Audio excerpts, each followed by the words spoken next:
passed away on May 4th at the age of 82. A lot of Republicans, checked out, are falling in line. They are. It is interesting that two of the most powerful anti-Trump voices in the Republican Party coming from the state of Utah. One in memoriam there in Bob Bennett, obviously Mitt Romney. I think you have to also understand former Senator Bennett's concerns of a Mormon who has experienced prejudice based on his faith. And I think that you can't, that is a part of this. And I think it's certainly a part of his reaction. And I think a part of the reaction of a lot of Mormons. Remember, Donald Trump did horribly in the Utah primary. And, and remember, we saw these polls and everybody's like, oh my God, what's happening? What's happening? Maybe this is what's happening. It's possible that a lot of Mormons look at this and say, wait, could be.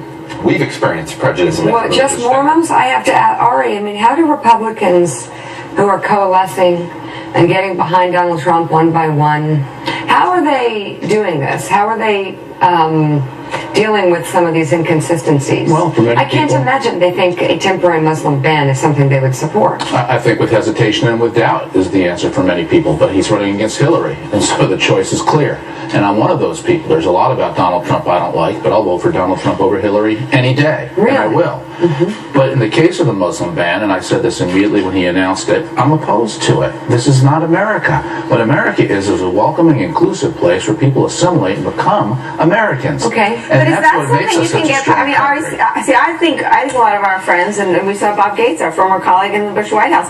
I think Bob Gates is raising the question of temperament because I don't think it's black and white. I think that if you worked in the White House under George W. Bush, temperament was central to running this country after 9/11. And you think all Republicans are going to brush aside the temperament question and the religious test? Well, they are. I'm asking how they're doing. No, some will, some won't. But I think, look, what we have to focus on is not people like us. This is not about insiders. This is an election where the outsiders, the American people who have been fed up with politicians for decades, are what's going to allow Donald Trump to win, and that's why he's so close in the polls. It's not about the sensitivity of insiders who think it's always been done this way, so therefore we need to continue doing it this way. Trump is running against the status quo. The Muslim ban, as much as I don't like it and oppose it, fits his overall narrative that he's going to bring change. And look, I think this is, I want to piggyback on something Mari said, because I think this is the risk the Clinton campaign is taking with using the risky attack against him.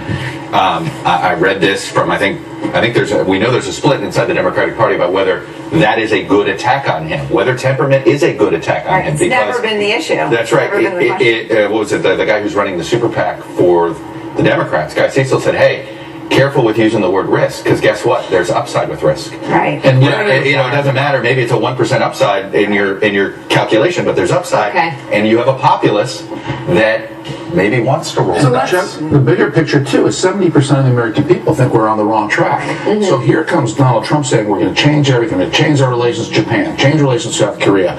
Everybody's been involved for decades saying, no, don't do it. Hillary and these other people become the defenders of the status quo, making, again, Trump the change agent. Okay, but asking you, for change. As a Republican, we'll play a game, okay? What is worse about Hillary Clinton's policies or things she said than the Trump temporary Muslim ban?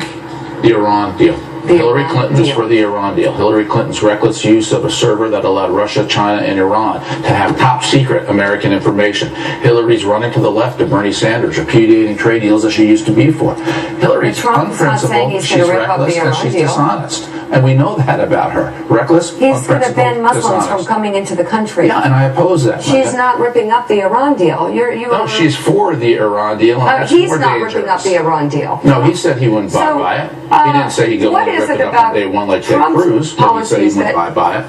What is it about Trump's policies that you're extremely proud of and you're so excited about voting with? Not much. Like I said, there's a lot about him that I disagree with. But it's a choice, Mika, though. It's a choice. If there was an election between Donald Trump and Joe Lieberman, I would probably change parties to vote for Joe Lieberman for president. It's not. It's an election between Donald Trump and Hillary Clinton. Option came in, which is pretty much impossible. I don't see it happening. Gary Johnson and Bill Weld, two former Republican governors. I'm voting for Donald Trump. But there's nothing about him that you like. I didn't say that. I said okay, there's a lot about what policy that you believe in that you think is going to be really good for this country. The biggest difference is he's from the private sector, and Hillary Clinton is from the redistribution of the income sector. And that's a profound impact on our economy, on growth, and how do you lift people out of poverty. Help. I help. Well, I'm just trying to understand you're the getting splitting at of the difference beyond to the point where there's no reason to vote for him when he's voting for him. I didn't say That's what there's no Republicans reason. do. but you're getting at the. I think you're getting at the nut of why this is going to be a bizarre general election. Both of them are over, 55% unfavorable ratings. People are not comfortable. I do think keep an eye out on Gary Johnson and Bill Welt's ticket, not as a, I wouldn't be surprised. Let me give you a little teaser. We have the NBC Wall Street Journal polls coming out on Sunday. And our pollsters on the second night said, we're getting an unusual high number of folks who are volunteering neither.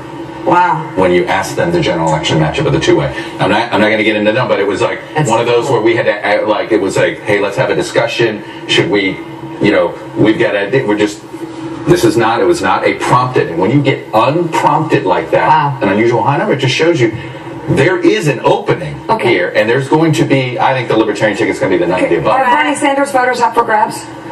I'm one who thinks this is going to be Are they much like ado about nothing in. Some of them will be up for grabs, but the amount of Sanders voters up for grabs are the same amount of anti-Trump voters up for grabs. You know what I mean? I think it's going to balance each other out. Can I ask you, Ori, how you feel about the position Jeb Bush has staked out, which is that he's a principled Republican. He's going to vote for Republicans all delegates, but he's not voting for Trump or Bush. Jeb took a pledge. Jeb took a pledge in the campaign that he would support the nominee. I think he's being inconsistent with his word, and he's reinforcing why people are sick of politicians who gave their word and don't keep it.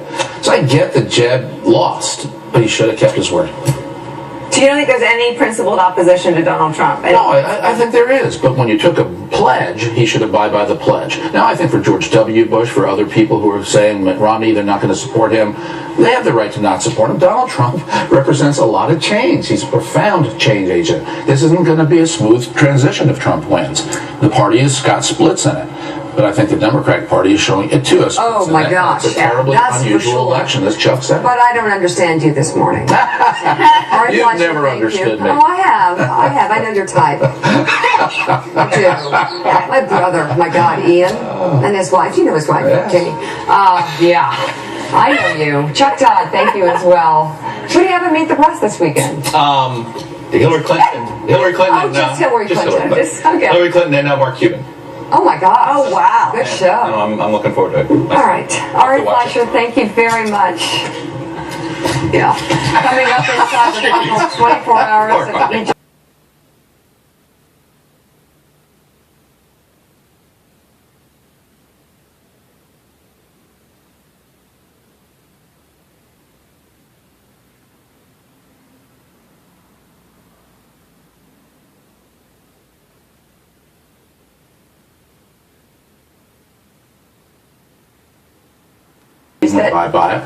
What is it about Trump's policies that you're extremely proud of and you're so excited to be voting with? Not much. Like I said, there's a lot about them that I disagree with. But it's a choice, Mika, though. It's a choice. If this was an election between Donald Trump and Joe Lieberman, I would probably change parties to vote for Joe Lieberman for president. It's not. It's an election between Donald Trump and Hillary Clinton. Option came in, which is pretty much impossible. I don't see it happening. Gary Johnson and Bill Weld, two former Republican governors for Donald Trump. But there's nothing about him that you like. I didn't say that. I said okay, tell me what policy that you believe in that you think is going to be really good for this country. The biggest difference is he's from the private sector, and Hillary Clinton is from the redistribution of income sector. And that's a profound impact on our economy, on growth, and how do you lift people out of poverty. Help. Lift people out of poverty. Help.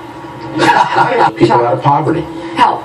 I help. Well, I'm just trying to understand. You're getting. He's a profound change agent. This isn't going to be a smooth transition if Trump wins.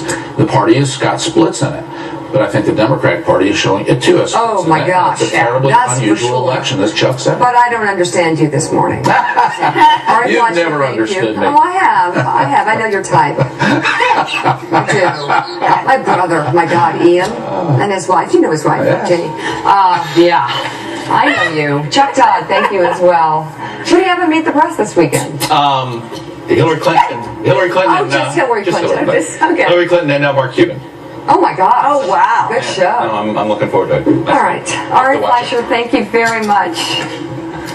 Yeah. Coming up inside the final 24 hours of Egypt Air Flight 804. All right. Fleischer, thank you very much. Yeah. Coming up, Fleischer, thank you very much. Yeah. Coming up inside the final 24 hours.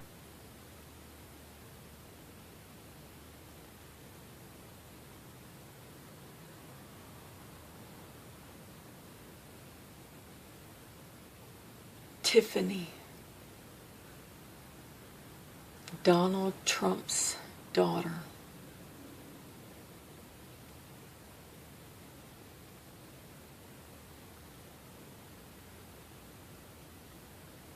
On growth and how do you lift people out of poverty? Help.